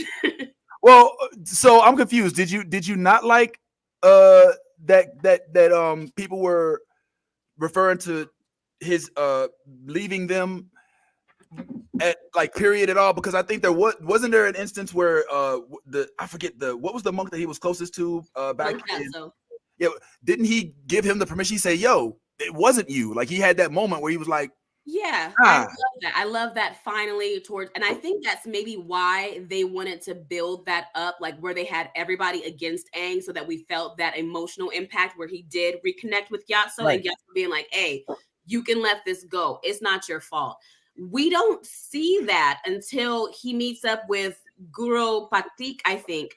And that guru is the one that actually helps Aang achieve the Avatar state. So there are so many episodes, and they're not necessarily filler episodes in the cartoon, because each one does contain something important for Aang's journey or for the other characters. And we know that watching the show. So I can see why they would restructure it. But to me, they went way over the top. Bumi's moment was significant with Aang. For him to have one friend in this world that is still alive and that sees him, that's an adult that's like, hey, come here, bring it in, homeboy. I miss you too. Like, that was a moment in the show. So to make Bumi this angry, I'm gonna to death. Fuck you. Like, are you serious right now? So some changes, I understand what they thought they were doing, but it's like, you really could have kept it closer to the material and it would have been okay. Like, there were ways to, you tried to do too much and you ended up making it sloppy and convoluted. I remember watching the Bumi scenes thinking to myself, I don't remember this part. And I had to like check my memory banks and say, like, did this happen in the series? I don't remember it happening like that in the series. So it sounds like I was right. The funny thing about this is my man Ty and I, we discussed the Avatar production, and I was all on board, and I was almost certain everybody was on board with me. And Ty begins to tell his version. And I was like, man, nobody. Which sounds a lot like your version. It's literally exactly what Tiffy says. It's like, that's why he's like jumping out. I was like, hold up, are you serious? You sound closer to Ty, which is rare. So Ty, what is she saying? That's like exactly what you were like. Tell me what you said. Well, tell everybody what you told me that I argued with you about.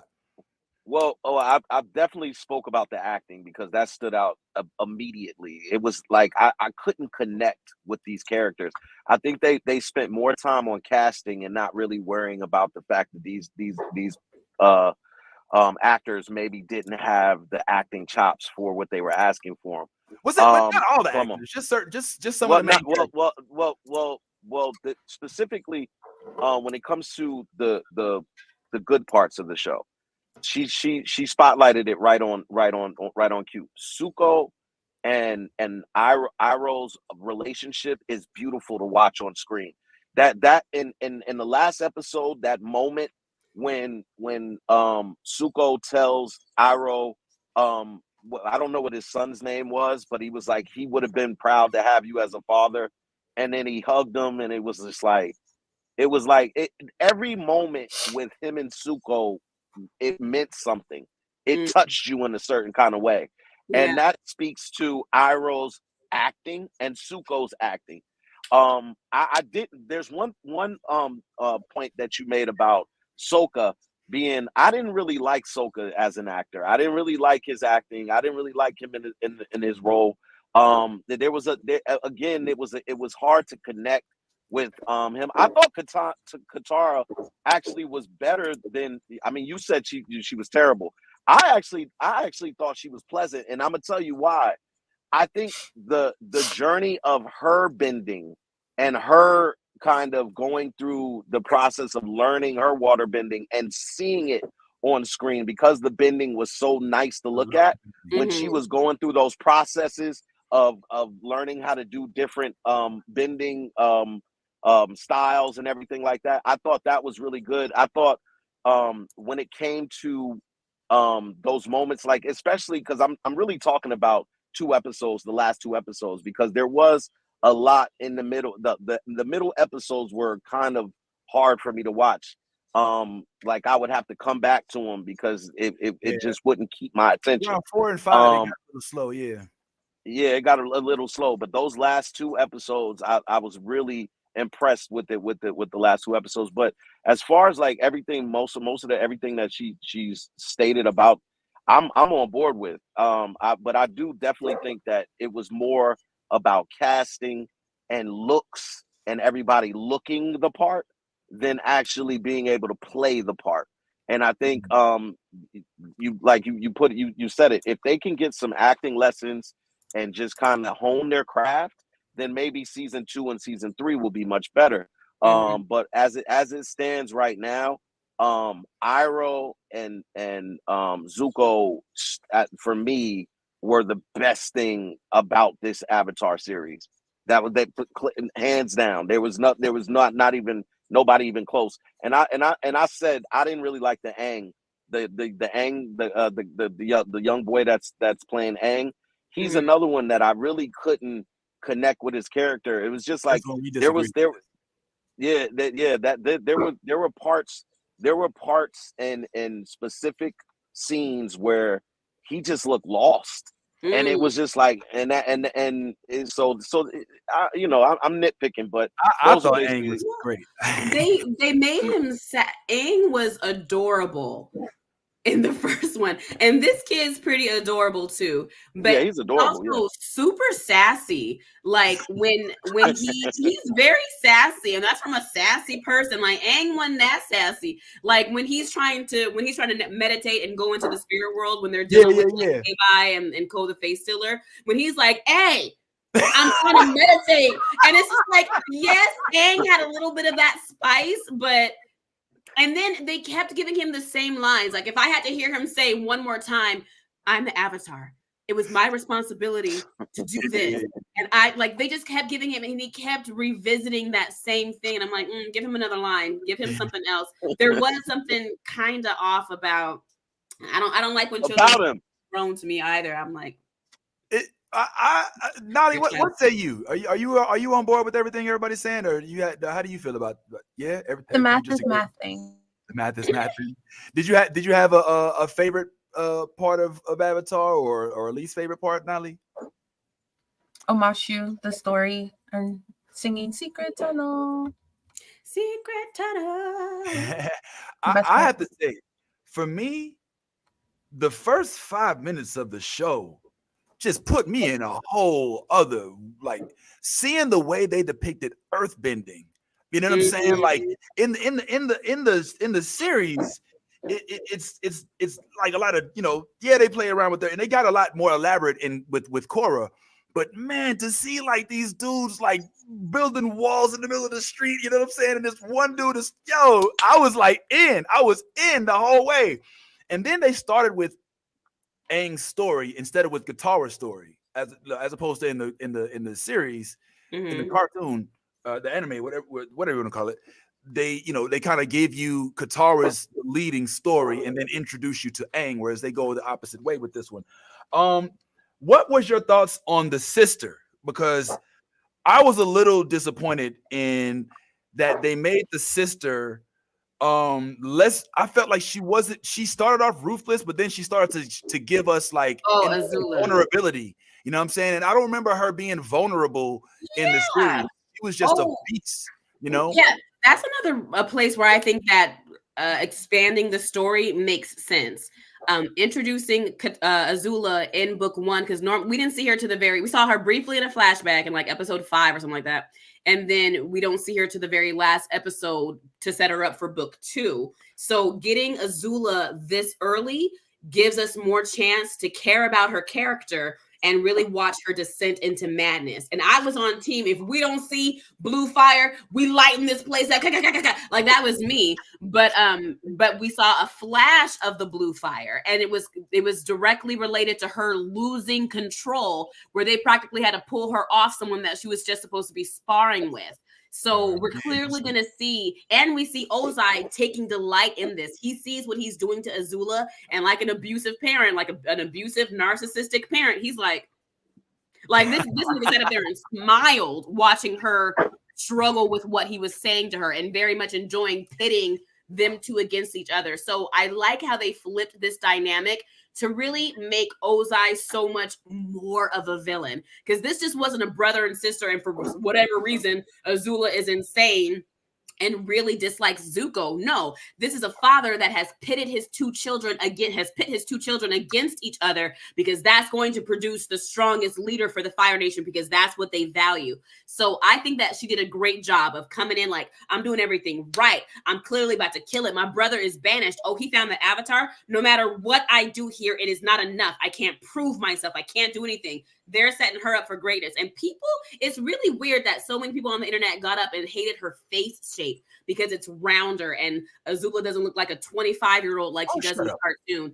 But to me, it's hilarious because all three of those actors, they all look alike. Like Daniel has a very square, strong jawline. So does Zuko, very strong jawline. And if you look at Azula, she has the same face shape, just with baby fat on her cheeks. Like she has chubby cheeks, but she has a very strong, square face shape as well. So I think the Fire Nation could do no wrong. Everything about the Fire Nation, the set, the bending, every character, and that arc when they're like, oh, you're the 51st Infantry or whatever, when they discovered that they were the ones that were gonna go die, but Zuko took them as his crew, I teared up. I'm like, yeah, show him some loyalty. He saved all of y'all, and y'all don't do nothing but talk about him this entire time. Oh, well, come on. And Tippy. Hold on, Ty. Zuko was talking shit to him throughout the first half of it too, right? He was not talking shit. He was commanding them, and they did not respect him. He thought that this was what he was supposed to do as a leader, and they did not respect him, because as soon as they found out that, it was his sacrifice that saved all of their lives. Yeah. Because they turned their back right on him when what's his name came around. Because they didn't respect Zuko. My bad, He is Ty. a banished prince. They're stuck with the banished prince on his stupid little vanity project to go find the Avatar, something that no one has been able to do for 100 years. Why would they? Yeah. What was you trying to say, man? My bad. I had to get that out. Well, to that point, Tiffy, the one guy, the one with Jeter or Pete, whatever the one soldier, he did respect the one who was basically going back and forth between him and General Zhao, and telling him what was going on over there. I can't remember his name right now, but Z, yeah. G. So he did respect Zuko, but Zuko was being a dick. Like it was like when he tried to suggest, he was absolutely being a dick. And it was like Z was trying to like tell him something one time, and he was like, that's it, mind your business, stay in your place. And it was like, and what he was trying to do was tell him what was up. And then that's when he started having disdain towards Zuko, and that's when he went to Zhao immediately after that and was like working with Zhao. But it was like, again, Iroh, he commands when I tell you, everything is, when it came to the goodness that you saw on screen, it again was Iroh like coming to Z and saying, this dude has you don't know what Zuko is sacrificed. You don't know all of this stuff. You just see a young what you see is a spoiled kid. And what Right. I'm telling you is because of that spoiled kid, you hear breathing. And once he told that story, and then they came, and then Zuko got on the ship, and then all of them bowed. That moment was so powerful because of Iroh. Iroh has been in the background pulling strings and doing all of the necessary stuff to make this Avatar series pop. Because, and like you said, and like I said, when it comes to certain actors and certain scenes, you're like, that didn't hit. I know what y'all was aiming for, but that didn't hit. And then here comes Iroh to save the day. It like every scene you saw him in, whether it was him talking to Aang when they was in the cell together, when they met each other, it's always been Iroh just being even kill and kind of commanding each scene whenever he's in that scene. Oh yeah, he definitely carried. I wish that they had better writing, because even then, just the writing was just so. And this is the exact history of everything you needed to know up until this moment. I'm gonna give it to you right now. Like, okay, all right. Thank you for that synopsis. What about I know you had been waiting for the Daniel Day Kim Fire Lord depiction. Did he deliver as expected? Yeah. Yeah. Do you think that as much as I like to see him, the way they twisted the story, they gave him, of course, as they had to because he's Daniel Day Kim, way more lines in story than they did in like the series, right? And is it because he was Daniel Day, or is it because they wanted to give him more of a significant role in the live action as a character? I think it's both. I think that you don't cast Daniel Day Kim and put him on the bench, and I think that also, I think that when we understand the motives more of the villains, we are so much more invested in the story. And so to really understand Zuko and Azula, we need to know about their daddy. And we need to know, I think even just the underhandedness of, we are attacking the earthbenders right now, and we have them thinking that we're going to go to Ba Sing Se or to Amash, or wherever they were going at the very beginning. But really, we just took out the air nomads, and then they pulled the same thing again, where you think that we're attacking the water tribe, but we just rolled up on Omashu. Seeing from the villain's perspective more of their thinking, I think helps to fill in the gaps that the cartoon didn't touch on that well, probably because it was a children's show. But I think giving him more lines and just seeing kind of how insidious he was, like him being to Zuko, like, you showed weakness. You compassion is going to be a weakness. It's going to be your downfall. Okay, you don't want to learn this lesson? Then leave. And you can't come back until you find the Avatar. Actually seeing those moments like fleshed out between them gets us so much more invested in these characters and the story, and it makes the stakes greater. Why should we care? They're showing us why we should care. And I like that those are decisions that I think are good. It supports rewriting. Those are good decisions, I feel. Okay. Jet, how'd you like the Jet depiction? And Jet was great. Jet was not, and also I was an adult seeing Avatar, so it was never for me to find Jet attractive, like a lot of the teenagers and things did with Avatar. They're like, "Oh, Jet." I'm just like, but like, because it wasn't for me. I'm a fully grown woman. But this actor, I definitely was just like, oh, I see why the teenage girl. They gonna make all the fun fan edits of him with the slow motion, the music videos, and the little thing that they like to do for all the edits and things like that.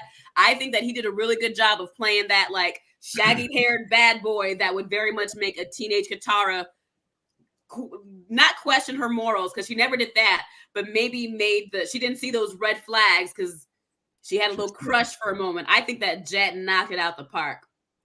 And seeing those hook swords in action, I'm like, those are kind of nasty. Those are his whole little posse, Pipsqueak, the other ones, the Duke, like, Smellerby, Longshot.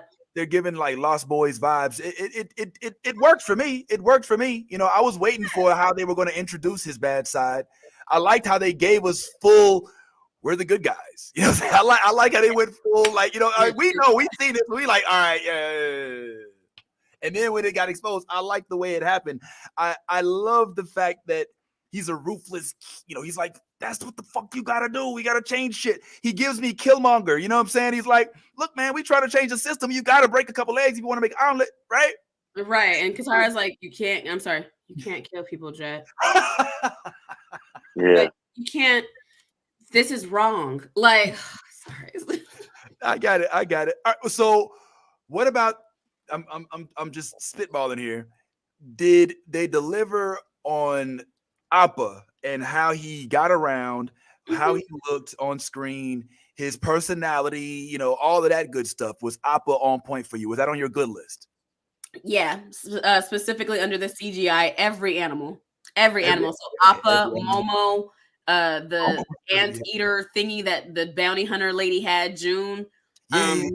Every single creature they did very well on. If there was a moment where maybe the CGI could have been cleaner, it was so small in comparison to everything going on. Like, to me, it just truly does not matter. But the CGI team showed up. They had a job to do. They did that job.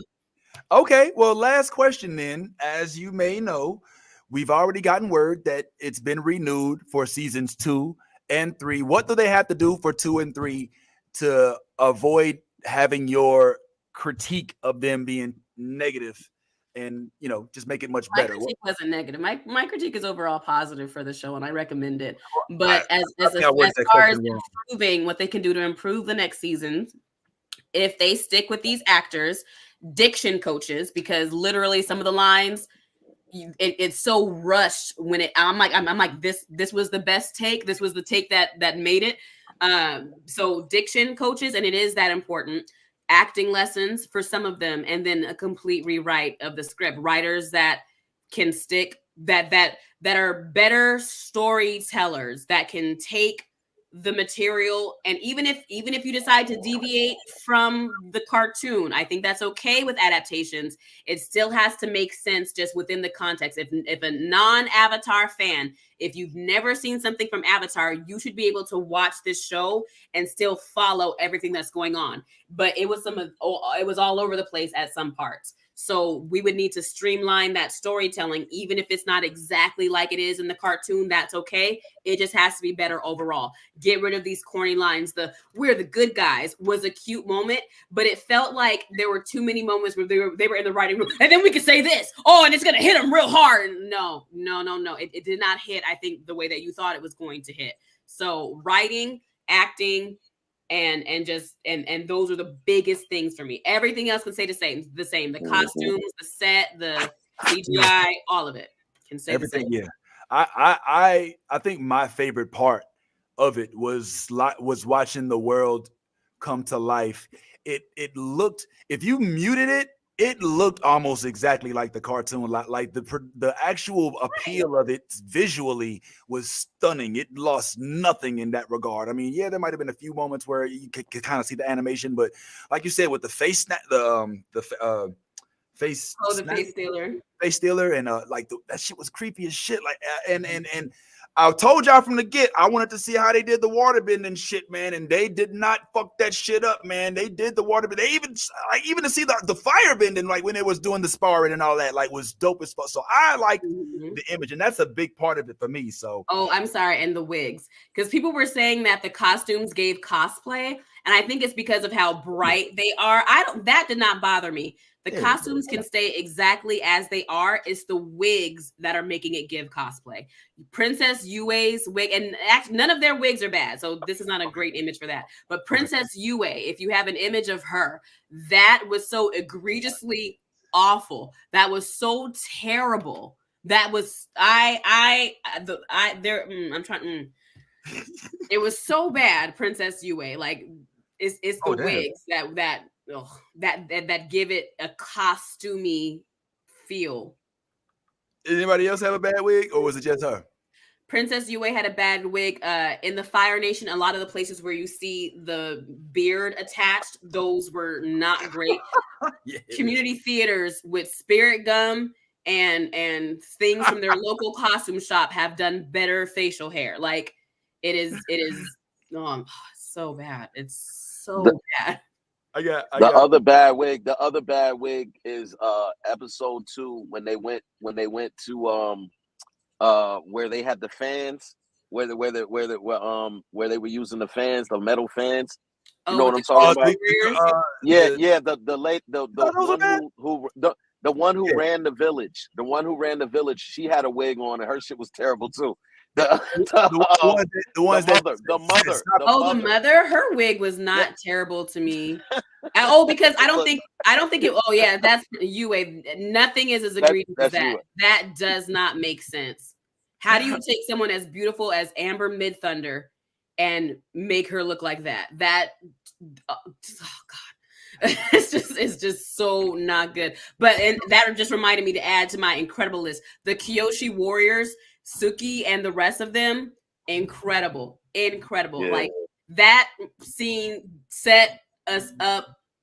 You would think that the series was gonna go like this instead of like this. Like they started off so strong. Yeah. They started off so strong.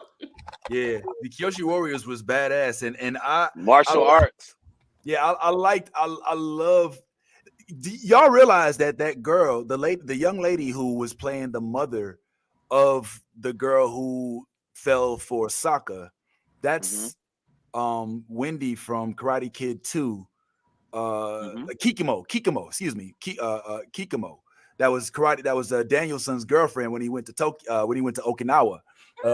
So I thought that was kind of cool to see her, in something else other than Karate Kid, because she was in Cobra Kai not too long ago as well. But anyway, just a random note.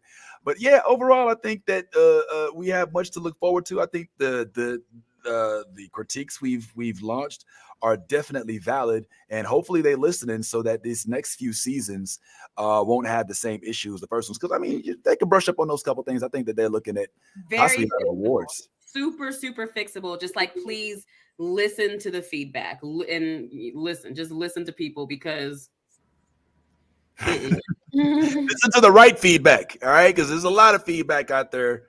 Don't just everybody hates my feedback because I'm right. Of course.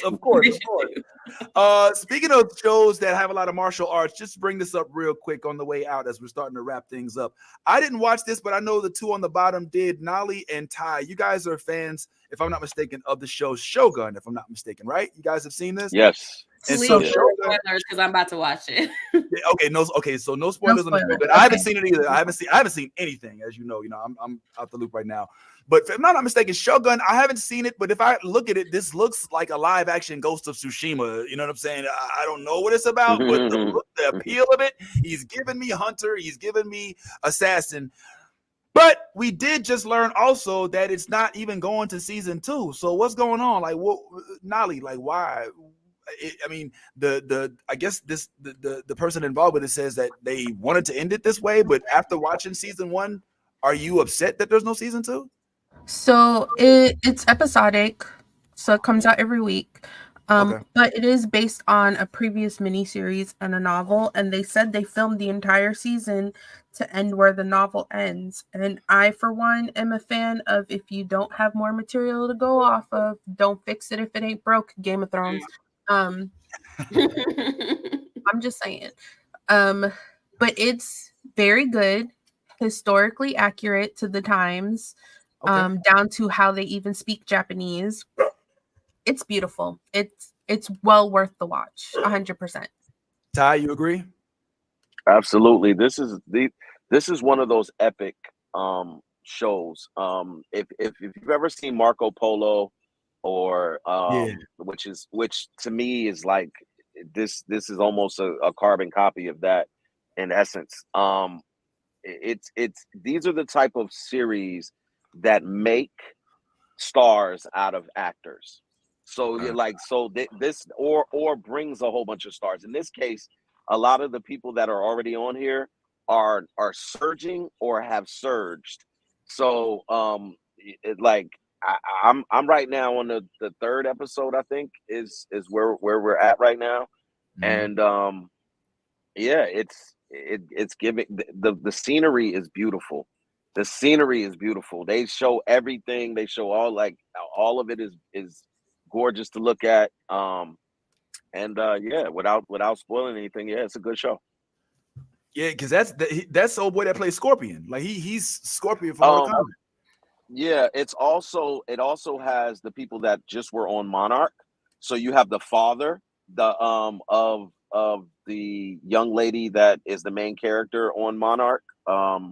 You have her, and then you have the father. So both of them are that are from Monarch are on Shogun as well. Oh, okay. Yeah. So, did you read the book, Nolly? Okay, all right. I ain't gonna lie, man. I haven't seen it, but based on your testimony, I'm looking forward to it. And I'm bittersweet about them ending this show, you know, because they've done this before. I remember when they ended Watchmen, and I was upset, but I shouldn't be, because the writer was like, I ended it because I wanted it. I didn't have nothing else I didn't have a second season. I wanted one season. It was like, but it was so good. You know, he was like, well, hey, watch it again. You know what I'm saying? It's like, all right, damn. But then, you know, for shows like you said, like Game of Thrones or like Jurassic Park is being walked. It's like being, I don't want to say the words that I think, but it's being abused at this point. You know what I'm saying? Michael Crichton is turning over in his grave. He only wrote 2 books and there's 6 movies. You know, so I get where ending it is good, but an inner side of me is like, damn it, if a show's really good though, you know what I'm saying? Like, you know, get the people what they want, I guess. But this is not one of those, Vince. This is based on the plot. It like I could see why they would end it, because based on the plot, it's one of those that needs to have an ending. It's not one of those that has to carry on and carry on and carry on, because then you start getting into, you know, lineage and the son of the son of the son. You know what I mean? Like it's not necessary. It's not really one of those type of deals. Because remember Misha Green. Remember what they did to her in Lovecraft Country? Like, well, that's different. That's different. That's different. We definitely needed more of Lovecraft. That was different. That ship done sailed. Them that shit ain't. The lead character ain't. We can no longer. I feel like they could do it without him. You think they could? I think that they could replace him, or they could do it without his character. We don't need Tick. In fact, didn't he? You know what? For those who didn't watch it, I'll let you watch it. But yeah, watch to the end, because I think some significant stuff happened, if I'm not mistaken. All right. But yeah, man, I think that's just about it, man. I'm going to go ahead and check out these awards tomorrow, or at least look for the highlights thereof. Is anybody other than me looking forward to any upcoming movies this month? I know I'm geeked up about Ghostbusters coming out in the next couple weeks. I know a couple of y'all may be geeked up about the book, the American Society of Theatrical Negroes, which drops next week. I wonder how that movie is going to do now that it's already been pretty much precast as bad. Like, I wonder if actually people are going to actually turn out. It hasn't even dropped yet, and it's already got 35% on Rotten Tomatoes. When I made a video, I told my audience that I would bite the bullet and let them know what this movie is. Are you gonna be the sacrificial lamb, Tiffy? Okay, all right. It's part of the job. Sweet. So we get to okay, bet. So maybe if we're lucky, you think you'll see it when it comes out or whenever? I think I can. I have not sat down to redo my calendar for that. I'm just every day. I'm just flinging things at the wall to see what's next. I think I should be able to see it within a few days of it coming out. Yeah. No pressure. Nah, listen, it's good to be busy, but by all means, I cannot wait to hear your version of what happened. What you talking about, Darth? Before we go, what Darth always saying something crazy like I did for. Oh yeah, okay, thanks, man. Yeah, because Madam Web wasn't that bad. You know what I'm saying? It wasn't that. Did you see it, Tiffy? Did you get a chance? No, Tiffy's all over. I did not see it, and I did tell people I would on that one. I'm just like, is it available? Do my pirate insights have it yet? Because they're remote. Hey, listen, you talking to head pirate number 1 right here, man. If we need to send you a stick right quick, just you know what? Let's do that. Yo ho. Okay. I'm ready. Yo, we gotta get Tiffy on the Tie Fire Stick plan, bro. So let's go ahead and hook it up, man. When your birthday, Tiffy? It just passed. It was February 25th. Of course it did. Obviously, and that's why we're all right, y'all. We gonna go ahead and how many times can I fuck up in one show, man? Happy belated Tiffy. Sorry, let me go ahead. February, right. What is it? February what? It was February 25th. 25th. Okay, putting it on the calendar. And thank you, Darth Erebus. I appreciate you rocking with me. I feel like we're gonna be movie buddies when I move to New York. Tiffy birthday. Okay, cool. Well, yeah, man, that's what we got for the day. Everybody, thank you so much for pulling on up. As you know, we in the bed every single week, so come on back next week. We're gonna talk about some more stuff. But as for right now, just want everybody to continue being your authentic self. So on behalf of myself and Tiffy Starchild and Bad Tie Bricks and Nolly over here, we just want to say, look, be your authentic self. Because if you ain't being yourself, you're being fake. There ain't no honor in that. And in all things you do, if you a geek like my man was who gave us Dragon Ball Z, then go ahead and let that good old geek flag fly. Deuces. I love the new blurred order. You should too.